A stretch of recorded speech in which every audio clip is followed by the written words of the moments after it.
not banned right now, and I don't think Meat Playground is going to ban him out. They want to hold on to him. So we'll see, how they kind of change things up. Waiting for the last ban coming from Meat Playground. Don't have a whole lot of time left, but it could determine what's going on. Skarner actually going to be banned. That has been the one solid jungler that we're going to use the entire series. That's the new pick coming in for Meat Playground. Will there be a blitz here? Malphite has been left open, and blitz. Ooh. There you go. So not going to have that combo. They had it, it really worked out well for them previously. But we'll see, what Orb can do with it, how successful Lemonation's Blitz hand is. But Corki going to be picked up. We'll see whether or not that's going to be a Corki Nunu combo.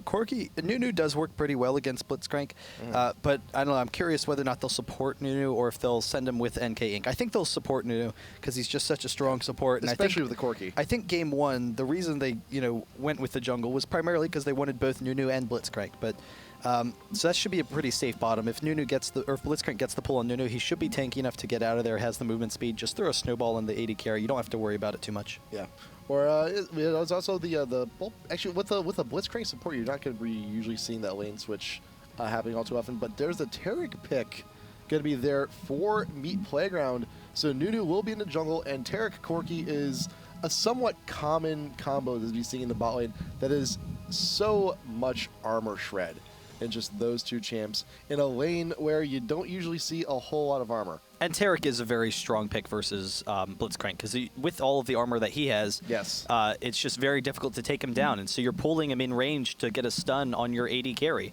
So we'll see how that factors in. Or they do have that Malphite, and that is a common pick for them in the past, both for Yuzuki and for High L9. Both of them will play, that Malphite, particularly, high in that jungle. So we'll see whether or not they're going to be switching up something else for the top lane.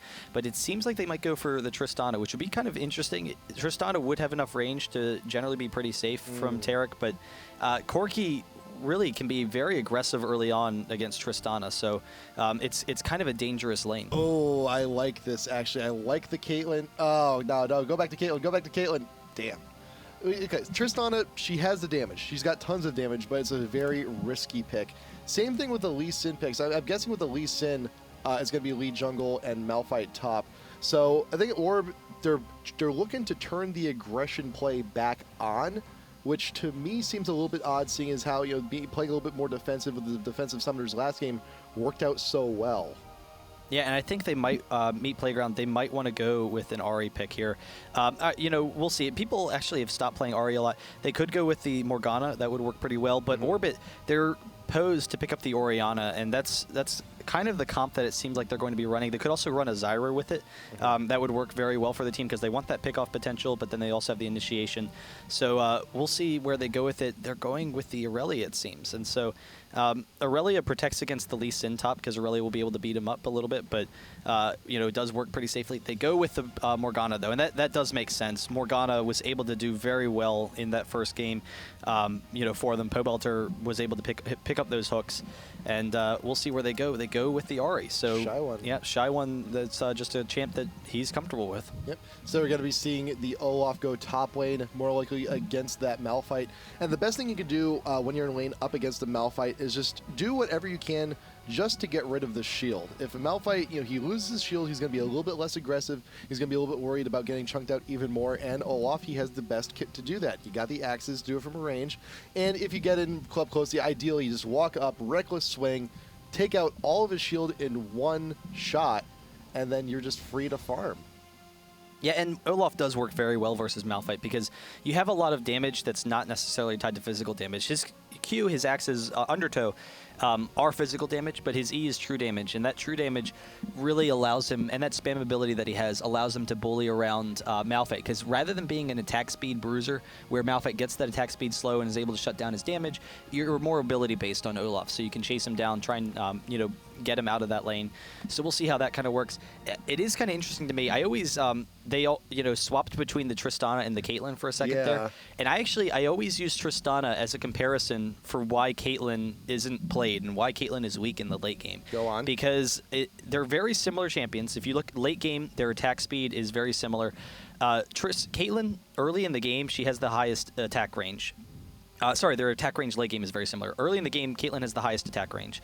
And Caitlyn's attack range allows her to control the game early. It allows her to push towers very easily. She's just, such a menace. She has a great auto attack animation. But their auto attack animations are similar, and their attack ranges are similar. Caitlyn early on, her abilities are very strong early game abilities. They allow her to control the game. Tristana, her abilities are very bursty. She has these great nukes early game. But Tristana's abilities, they're close range. Late game, they don't scale. She can't use her rocket jump, and she can't use her ultimate to try and win late game fights. She becomes a pure auto attacker. Caitlyn is the same way because her abilities, they disable herself. She can't use her abilities safely in a fight. So she's just a pure auto attacker. However, Tristana, as a pure auto attacker, has plus 90% attack speed over Caitlyn.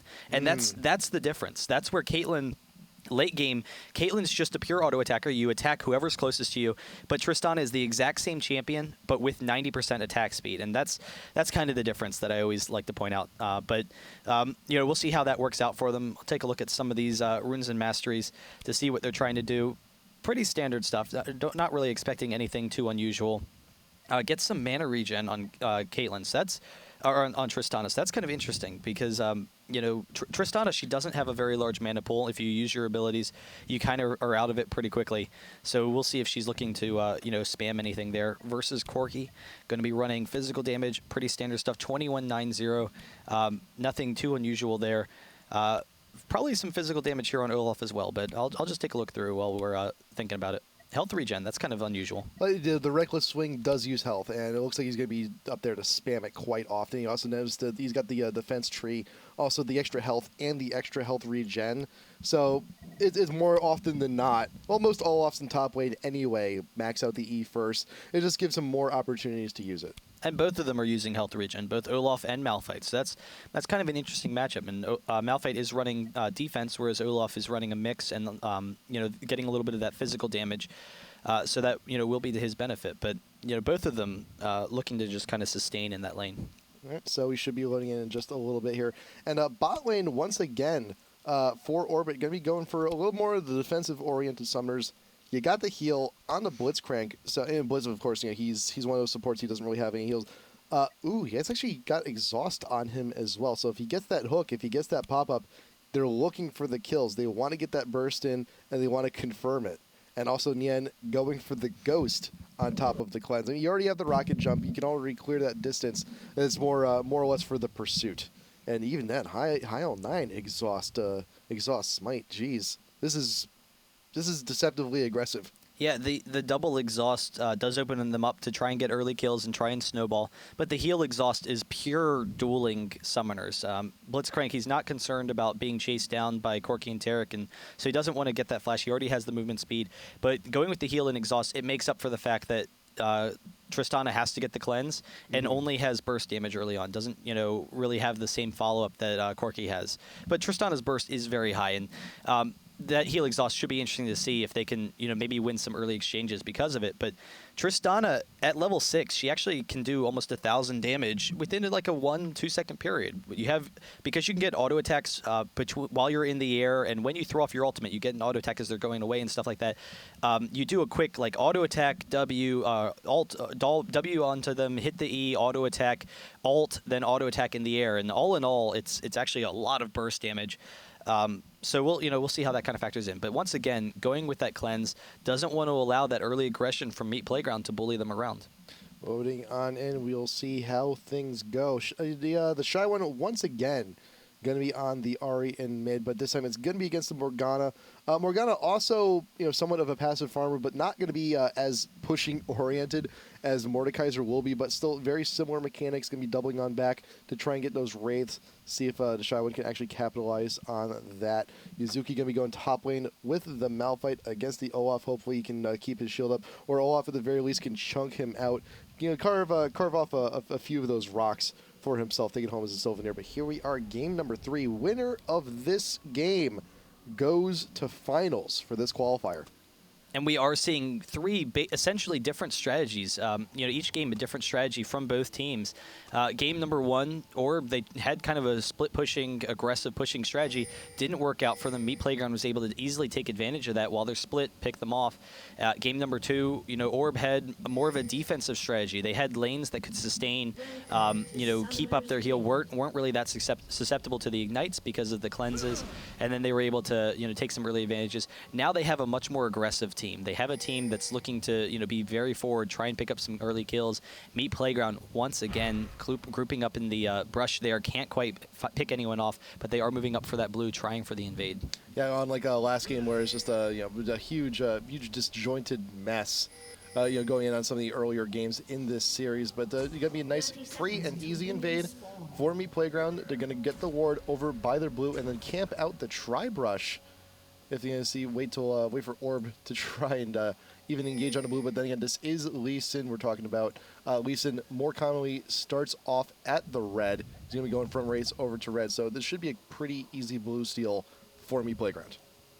Yeah, so we'll see. It's not going to factor into Lee Sin that much, but it might actually put X-Hazard a little bit behind if they force a fight that prevents him from recalling. He is recalling now, so they should be pretty safe. And High-L9, he's going for his Wolves, so he might actually be in a really dangerous situation here because he is going a standard blue route without any sort of knowledge of where they are. They do see him now, and so they are safe because NK Inc. going for the Wolves does, pick one off. Just want to stack. High-L9 is going to be safe. He was very close to just walking into that blue buff, and he would have gone down. He is able to go back for that red, but NK Inc. will be able to steal that blue. But now after being spotted, you recognize, there's a little bit of paranoia coming from Meat Players. Like, oh man, they know we're here. What do we do? What do we do? Can still grab the blue and still get out of here. Are they going to leave the small minions up? They will. So they're going to be jerks. You're going to have to wait till High-L9 clears the rest of that camp. But Meat Players is going to be at a small disadvantage because of that. They're not going to have a full timer on the blue buff for when it responds, so if they want to go for a later invade, they're going to have to actually go back later and clear that mark. Yeah, but Orbit going for that lane swap, we saw it in game number one. It actually worked against them, but that was because they didn't have the Nunu, or the Nunu was from NK Inc. was able to roam out of that jungle after a kill and then quickly take down the turret. So we'll see if that's the case here, if they can get that with Tarek. Tarek doesn't quite have that same killing potential that Blitzcrank has, but he still has it, and we'll see if that factors in. But NK Inc. already has a slight advantage over Lee Sin, so the jungling speed from Nunu has worked out well for them. They both held onto their smite, but he's already been able to clear both buffs, whereas Lee Sin ran around the jungle, used the smite on one of the wraiths rather than going for the blue, recognizing that it was already down. So we'll see the hook. It goes on once again. X-Hazard is fairly low. The exhaust trying to get out of there will be safe, but very, very dangerous situation. Where was the pop-up? It was kind of a little disjointed fight there. It's kind of strange coming from Lemonade. I was expecting that pop-up a lot earlier, and it could have been the kill, but I think right now they're just going for harass. Like, just annoy X-Hazard, let him know who's boss in this lane at the moment, force him back, and just harass him. And this is actually going to be really interesting because it's the sign of a god. Olaf is how you can 1v2, and Voyboy is the best 1v2er I have ever seen. His Olaf, you see him and he'll get 180 CS at 20 minutes as Olaf in a 1v2. Another hook on Lemon Nation. NK Inc. there with the support, so he will be safe as Lee Sin comes in from behind. But Olaf, can 1v2 fairly easily. He has the range to farm, but it can be a dangerous situation. So we'll see how much of Voyboy's prowess he has in his own game. And Lee Sin actually just running down, trying to see what he can steal while Nunu's up top. So they have Nunu pigeonholed, so you look for opportunities in the jungle. And that actually is protecting bot lane, because now, even though it's a 1v2 bot lane, they don't have to worry about that Nunu support coming down and trying to pressure that early tower like in game number one. So we talked a little bit about Olaf in the 1v2 situation. Let's talk a little bit about Yuzuki as Malphite in the bot. For the time being, though, it seems that it's kind of hard to tell at this point so early on, because the creep difference is so minuscule. It's just like bang on even. Going in about like 5 minutes from now, where do you see Olaf and Malphite in comparison? Well, it's actually kind of a similar situation. The cleanse from Nian trying to get out of there and actually turning around with the auto attacks. They might pick this up. One more attack. Can't quite get it, but High is able to pick it up on the side, gets the shield out. Really nice job from Orb. So Olaf and Malphite, Olaf actually has some advantages in that he can range farm a little bit more, but Malphite with the shield, he's a little bit safer from harass. However, Malphite will be vulnerable to Taric, and you see Irwin Boost is able to zone Malphite in this bottom lane. He's not able to come up for the minions. Malphite does have an advantage in that he can counter push fairly easily. Like right now, he can just walk up and AoE the minions a little bit and farm fairly safely. But you already see they're getting a good push on this tower, half of it down. Whereas top lane, there hasn't been much push at all from Tristana. So we'll see how that kind of factors in. A lot of it has to do with the hard kill potential that Corki has, whereas Tristana has to jump onto Olaf and puts herself in a dangerous situation. Corki can farm safely from a distance and can pressure from a distance. Belter with the ultimate there in the mid, taking turret damage the entire time. The charm also going down. Belter wants this kill real bad, but the minions OP gonna help finish off that kill along with the ignite. Just 1-for-1 trade. Belter getting needlessly aggressive. I'm surprised he was able to pick it up at all. Yeah, I am too. He had the kill. It was actually a really impressive play, and I think he's overextending a little bit because he really has known in the previous 2 games how well he's been able to do against Shy One, elimination, walking in, popping up X Hazard, but a little bit of overconfidence from the previous 2 games. He wants to carry this game, and I'm actually surprised he was able to get the flash right over the minions in order to get the angle on the snare and just barely pick up Shy One. If Shy One hadn't hit that charm, he might have been able to get that kill and walk out of there, which is just astounding. But so far, this push has worked out once again in Meat Playground's favor against them. Shy One coming in for NK Inc. One more dash, and she'll be able to hit the charm. There's the last dash. Does hit the charm, but with the Morgana shield, he's actually able to back out of there, so they're not able to pick up the kill. And I don't know, we'll have to see, but it seems like this 1v2 setup is actually working in Meat Playground's favor, despite the early kill up in the top lane. Yep. And we'll also see if Pobelter's aggression continues. And I hope he knows that this isn't ARAM and that he doesn't need to die to actually go back and buy. He can just hit B and just do that on his own. But if he can still get a kill on his way back, that's fine too. X Hazard. Let's take another quick look at the farm 17. So Malphite, Yuzuki's doing a little bit better on the farming aspect here, but there you go, nice hook on X Hazard. Once again, the exhaust is back up, the ignite going down. Also, will it be enough? Elimination taking the turret, waiting. If he can get a grab on X Hazard, that is going to be it for him right here. But here comes NK with the snowball down onto the Blitzcrank. X Hazard over the forest wall, getting the axe. He could get the reckless swing if he had the angle just right also, but NK, he is committed. There's Nien with the rocket jump, wants to get the kill onto the Yeti, but here comes the X Hazard making his way on in. The Blitzcrank does go down. Nien, can you get out of here quick enough? No, you cannot. A bit of a turnaround here for Meat Playground. Great play from Meat Playground, getting that bait in. Olaf just too hard for them. He was able to get out of there just barely. They didn't quite have the follow-up damage. Tristana was able to get the slow, but without the ignite, they couldn't quite chase him down. And so it's kind of interesting to do a 1v2 swap, but not have a cleanse instead of an ignite. And the cleanse will help later on, but it did make things difficult in that situation. They would have had the kill with that ignite. But they were trying to snowball off of the kills rather than pushing the tower. Usually in the 1v2, you go for the tower. They haven't been doing that. And as a result, that double kill turnaround, it actually really puts Meat Playground ahead because they're way ahead on the turret right now. Even if they're only 600 gold ahead right now, they're very close to being able to snowball this bottom lane. Yeah, and let's take a quick look once again at the tier 1 in bot, because how far have Light Switch and Irwin gotten that far? It's going down next wave. Pretty much decided right here. You do have High L9. He's waiting in the bot rush, but I'm not sure how much he can do in this one situation other than just looking to clear the wave before it gets to the tower. He's just a little bit of free farm still, and only delaying the inevitable, but you do have Light Sludge looking to back. What has he picked up for himself? He's got the phage, he's got the tier 2 attack speed boots also. Some ward coverage. I still just love in that previous fight how X Hazard was able to play Olaf kind of like a range champion because they don't have the follow-up. Tristana's early attack range is actually fairly short. It's probably only like 600, like 575 right now, 595, so like 600 right now, but doesn't have the follow-up. Malphite is coming, or sorry, Blitzcrank is coming in here mid. The Morgana ult does hit, but the Nunu ultimate with the turnaround after Shy One comes in, they pick up the kill onto Lee Sin. So really nice play there. Nice. So, 3v2 no less.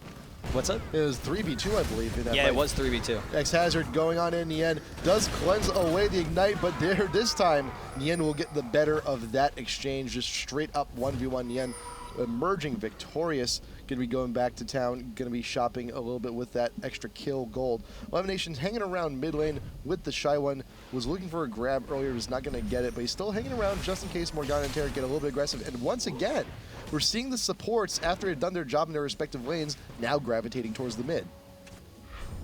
Yeah, and it is interesting for both lanes because I think it's because of the aggression of the mid laners. They recognize they're both being aggressive, kind of getting out of position in some situations, so they want to take advantage of that. They don't want to allow Pobelter to keep diving Shy One and not have any repercussions. And so you see Pobelter is just slowly wearing down Ahri, so they want the rest of the team there to kind of help balance it out. But we'll see whether or not they swap these lanes. They're very close to taking down that bot turret once again for that early gold advantage. And we'll see, you know, how Orb can turn this around, because Tristana late game farmed is one of the best AD carries in the game. Her single target damage is incredibly strong. However, the lack of AoE for Orb could be kind of dangerous because they have single target damage in Ahri and in Tristana, but they don't have a really strong, you know, AoE damage dealer. So about around the 11th minute here is a very minuscule lead for Meat Playground. Even with that turret coming down, it's 2k gold. It's still a pretty good lead. I think there's also enough of a lead carved out here. You know, the lane's being pushed up enough, the tower's gone down. I think B Playground maybe wanting to, oh, actually, yeah, you do have Morgana and Nunu actually already going down to the Dragon to take that thing out. So it's going to be another 1,000 gold in the bank when that thing goes down. There is a ward inside the pit. Lee Sin knows Heil9 making his way, meandering on down, putting some Q harass down. It will evade the bind coming in from Pobelter, and that's going to be more than enough. B Playground will secure this Dragon. Yeah, so they picked that up fairly easily. A 3k gold lead now for Meat Playground, up 16k to 13k over Orb. And, you know, Orb, what I was saying about the single target, it will be very strong, you know, for picking people off. However, if it allows Meat Playground to actually push, and actually Orb in the end actually picking up a kill onto Olaf there. Really nice job. It will allow Meat Playground to group up as a team, and that goes to the benefit of Morgana. So they can all just clump up. They do have to worry about Yuzuki's initiation as Malphite, but they can just bruise their way in, and it might be kind of difficult. If Tristana doesn't have enough damage to take people down, then they might struggle to pick up kills in the fight. However, at the time being, though, Tristana seems to be doing pretty well for herself top lane. You know, repeated kills, and he's just up top lane, up against X-Hazard, who's not doing exactly too hot, but he is stacking those GP10s. He's looking to recap a little bit of some of that income. Tristana now buying the BF sword, hopefully going to be going for something like an Infinity Edge. Already stacked the Dorans, so that's going to be a little bit extra health, and the lifesteal, which is going to be oh so important for an AD carry. So we'll see where Tristana goes from here. But I do, you know, I think there is some concern about the later team fights because, as we mentioned before, Tristana to get a lot of damage in her kit, going to be using that rocket jump to get on in. And you have a lot of skills on Meat Playground. And that rocket jump, how crucial it is to her damage is why Tristana always falls off in the mid game, because late game Tristana is one of the strongest champions. Early game she's incredibly strong as well. We've seen some of the bursts that she has, but mid game when you start to not be able to use those abilities safely is where your damage falls off. And now she's going in for X-Hazard, but the ultimate is blocked by X-Hazard's Ragnarok, and he is pursuing her with NK Ink snowballs. They will be able to try and pick her up. The snowball onto Nian, and she will go down fairly quickly. So really nice play from Meat Playground. Yeah, not a whole lot to do there. Now Elimination, he's going to have to make the long walk just to get back to base, but X-Hazard does have something to say about nice juke on the axe, but still got a little ways to go. But NK, no, the grab, almost getting the Olaf, almost running into tower range, but even if he did, I think Olaf would have been nice and easy to get away from now. And Pobelter is exhausted, but still throws down the ultimate to get the kill onto Heil9. Taking a few turret shots, but it's no big deal. Light Sludge going to finish off that turret. Yuzuki is there, Shy One not too far behind. And just, you know, continuing to push the minion waves. Meat Playground should get this tier 1 in mid pretty soon. I'm surprised that Yuzuki didn't try and pursue that and get a kill, but I think he was a little bit concerned. Pobelter was slightly out of range, and he was going to be able to throw the Black Shield onto Light Sludge, but the two of them might have been able to get that, but he does ultimate up top, and they will be able to burst them down fairly quickly. Tristana chasing them down. Olaf does pick up the kill into Blitzcrank, but there's the rocket jump over, and actually the ultimate, but can't quite grab Erwin Booz, because that would have reset that rocket jump, and Morgana coming in from the side, trying to make sure they can't pursue him. Will throw the bind, and actually misses, going for maybe a blind bind, but they do have to worry about Ahri and the Shy One coming in from behind. Oh, that ward did catch out Erwin Booz, and Shy was still going in for it. Erwin Booz almost walked into the back end of that orb, but there's the end with the rocket jump, getting the kill onto Light Sludge, and still wants something, wants to get the revenge, does pick up the kill finally onto Erwin. Very well played. Yeah, several kills for in the end, 5-2 now. So that's really helping him snowball as opposed to Corki, who, even though Corki's been out farming Tristana, hasn't been, quite as successful in team fights. So a really nice job from Orb. That'll really help, propel Nien into his build, which is really what you need, because Tristana can be one of the best champions in the game at getting those quadra kills and getting those pentakills, as we've seen in the past from Aframu in particular. He's the only one that comes to mind about playing Tristana. Actually, Chaox used to play a lot of Tristana with Xpecial in the bottom lane, but if he can get deep in that build, then they have that snowballing potential into the team fights where Tristana can just absolutely tear through everyone. She's a little, machine gun, basically, with that Q activated and then just the rocket jumps all over the place. Yep.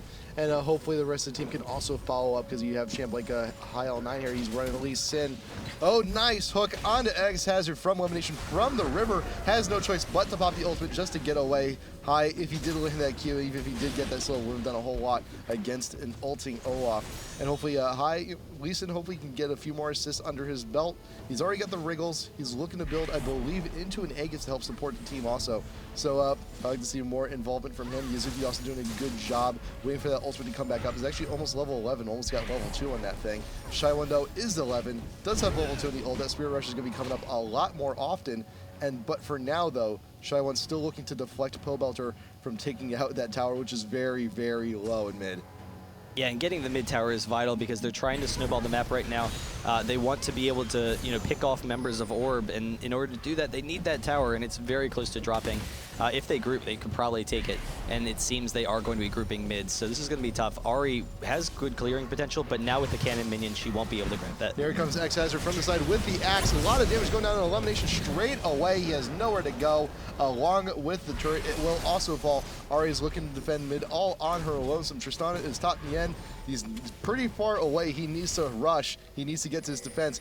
IL9, he is recalling actually in his own jungle. I wonder what he's doing. What is he going to buy? He does actually get the Heart of Gold. GP10, get a little bit more income for him, but there's a huge push, 5-man push from Meat Playground here in the mid. Orb needs to defend this. They could potentially lose another tower here, but in the end, that's the thing with Tristana, though. Very good at clearing the waves along with Ahri and the Orb. It's going to take a lot more effort than that from Meat Playground to muscle out this tier 2 in mid.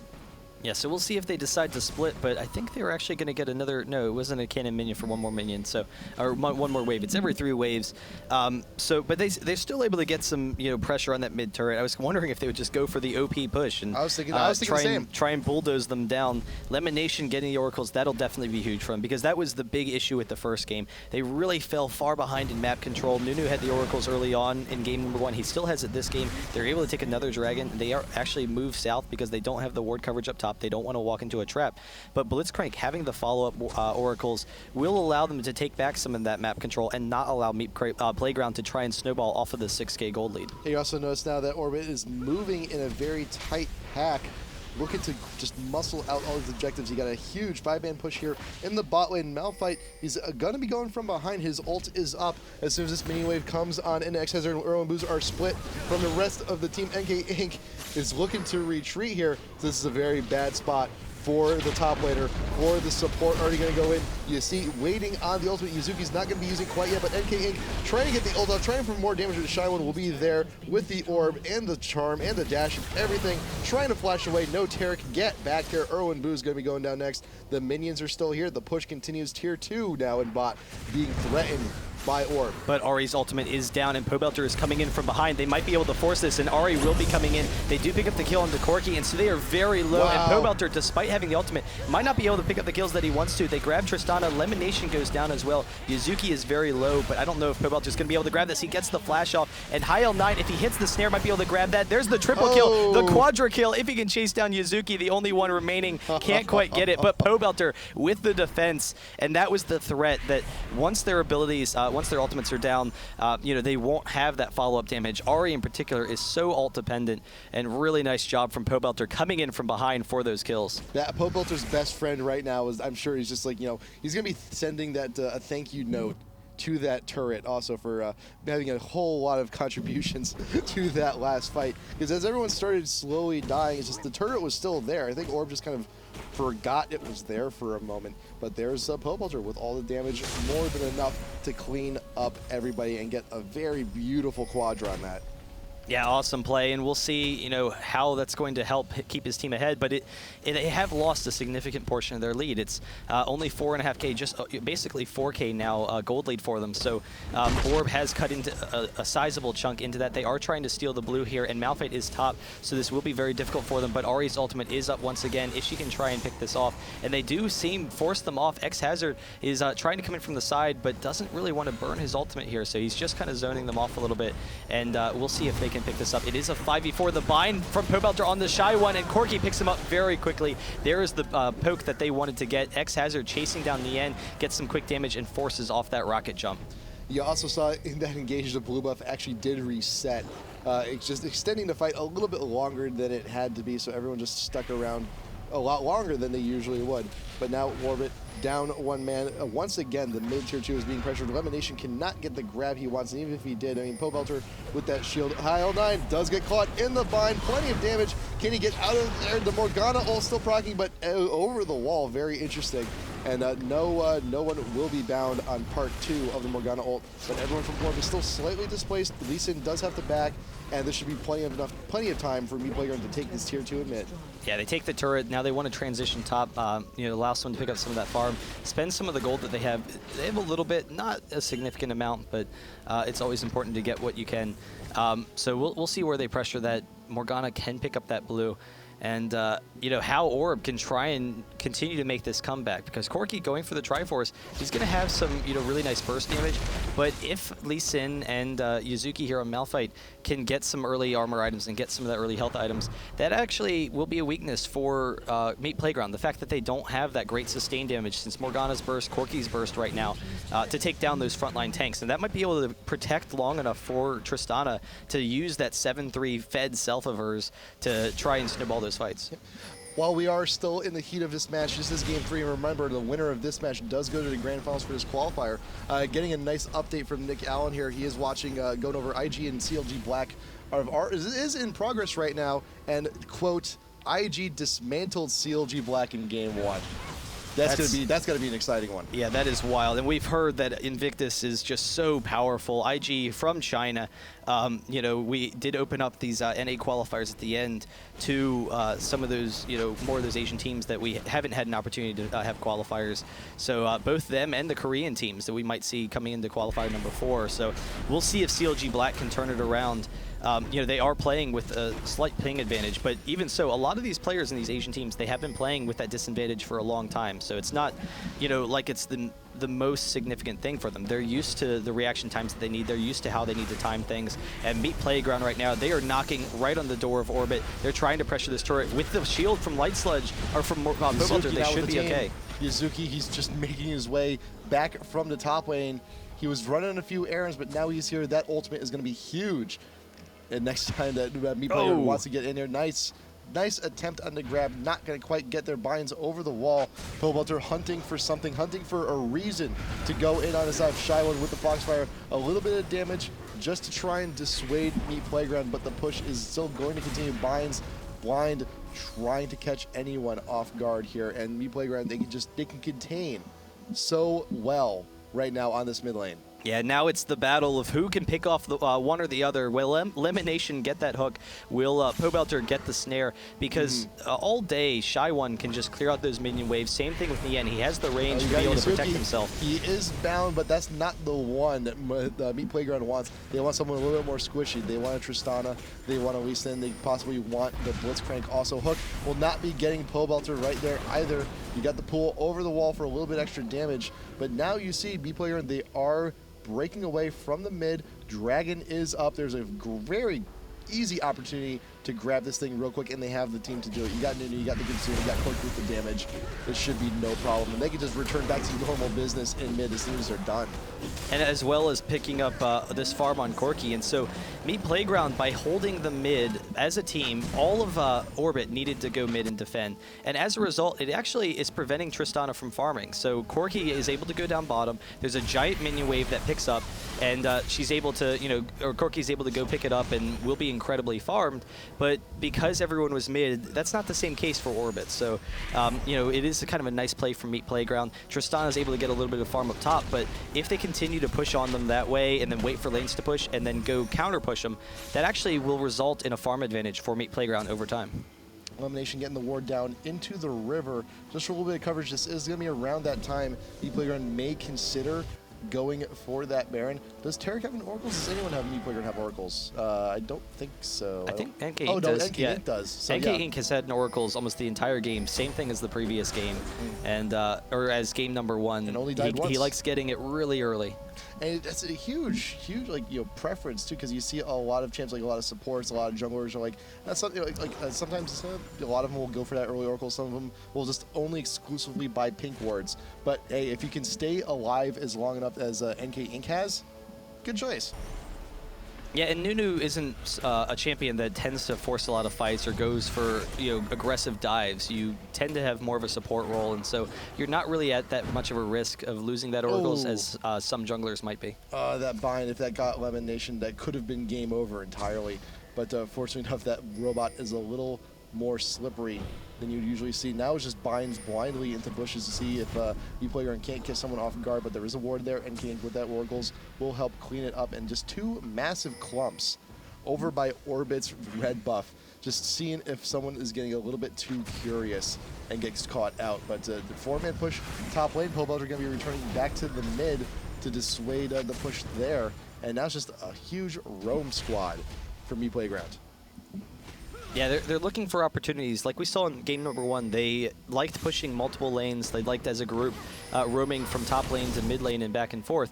And it opens up opportunities to pick people off, like Lemonation now. He's trying to peek up, and they have him completely sandwiched. Pobelter using the ultimate to get off that stun. There's the stun from Erwin Booz for the follow-up, and they pick someone off. And that's the benefit of having this kind of control and being able to push the multiple lanes. They are chasing down High L9 in the back. Is X-Hazard, but he's going to be perfectly fine. He's tanky. The snare from Pobelter turning it around, and the double kill. They pick up the kill with the Nunu ultimate. Nien jumping into the middle of the team, but he will go down a triple kill for Light Sludge, and they will be able to pick up an inhibitor off of this. Erwin Booz trying to chase down the Shy One, and he actually is going to take the long way. No, he's not going to dive into the base, but they will be able to tank this and grab this inhibitor. This is an inhibitor.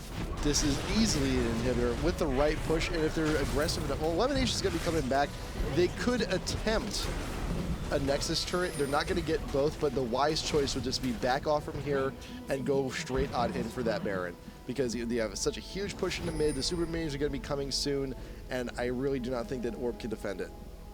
Yeah, it's going to be close. I don't know if they want to risk it, though, because they are kind of low. They have to clear, though. NK Inc., he could clear it, but they have to get back, because they know that they're a little bit too low. Ari's here, Malphite's here, and that is like a dangerous situation. They're already 9K ahead. 8K ahead. 8 or 9K, and if they give that up, like, there's no reason to risk the Baron at that point. So they will be safe. And just go back and buy their items. And, you know, looking at them now, they are incredibly powerful. Tristana, even with the early lead that she has she has an Infinity Edge and a Phantom Dancer, whereas Corki has an Infinity Edge and a Triforce. So Corki's damage output is, you know, astounding at this point. Tristana is a little bit better single target, but Corki has that really nice burst and magic AoE. And then Morgana with the Abyssal, with the Zhonya's, almost done in a Rabadon's as well, will be very strong. Looking for the quick steal onto the red buff. Light Sludge should be able to grab that one pretty easy, and that's the kind of map control right now that Meat Playground has. Still moving as a group. Orbit, most of them are in mid. You got High L9 meandering on over, but yeah, you see all the ward coverage is being cleared. Meat Playground, they are ramping on up so that if an opportunity for Baron does arise, they can just sneak in, swoop, eat, just Nunu can just chomp on it for a little. It'll just be like at his neck, just like looking for a snack, and take it down pretty quick, pretty easy. And now you see everyone from Meat Playground, they're getting into the pit. Are they gonna start it? You do yourself a push from mid from Team Orb, but there you go. Light Sludge, X-Hazard out there gonna be tanking the Baron chomps for the most part. NK can get in there with the Consume, and they have gotten it before Orbit has even gotten back into the pit. The Sun going down onto Lee Sin, onto the back line with the Malphite. Yuzuki trying to make a difference, but Elimination and Shy One are just gonna be 2v2'd here by NK and Pobelter. Nien cannot rocket jump over the forest wall. It will be shut down. You also get you did get the shutdown on the Corki, but for a 4-for-1, It's huge, And huge. They had the ward in the Baron pit. They had the ward, but they just couldn't get there fast enough because Meat Playground is so strong. They killed the Baron incredibly quickly. They are going to try and push down this Nexus. That might be a surrender coming out because it is very close for whether or not they can defend this. I don't know if they can.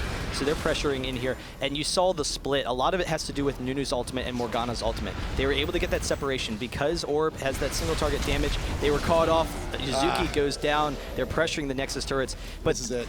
Nunu and Morgana jumped right into the middle of Orb's team, and they forced Orb to break in all different directions. Blitzcrank gets the hook. X-Hazard is here as well, chasing him down. They pick up High L9. Lemonation as well, but the ultimate from the Fountain will be able to take down Erwin Booz a little bit. I don't know if they're going to actually be able to finish this off, but the next push is going to be a dangerous one for them. So Orb, they're able to stimmy that defense for a little bit. Pobelter coming back in, tries to get a kill, and he does against Blitzcrank, and just barely they pick up the Nexus.